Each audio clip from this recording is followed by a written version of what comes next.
So I went to AutoZone and I got a gauge, an oil pressure gauge, and I'm trying to get back to the bus so I can install that. It's taken me almost an hour and a half just to get this part. See, this is what I call the hunt. When you're chasing down parts, trying to find what you need in a little town that you've never been to before in your life. Coincidentally, this town is called Scott. We broke down in the town of Scott, Louisiana. Look it up, not kidding you.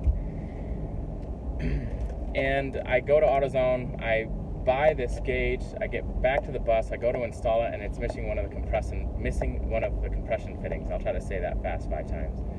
So when it's missing a compression fitting, you cannot use it because it will leak oil all over the place.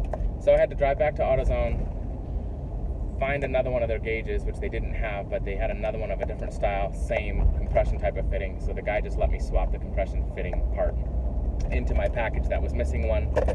And so now I have all the parts I need. Now I'm headed back to the bus to try to install the gauge. Once I install the gauge, then I'll be able to test to see if I actually have oil pressure at the oil manifold. So I haven't even gotten there yet. I've just been hunting, chasing after parts, trying to go to different parts stores to find the gauge that I needed. I finally did, I think, and I'm going to install it hopefully soon and give it a try. So here we go. Okay, now I'm trying to get back to the bus, but there is a train that is stopped on the tracks and I can't get through.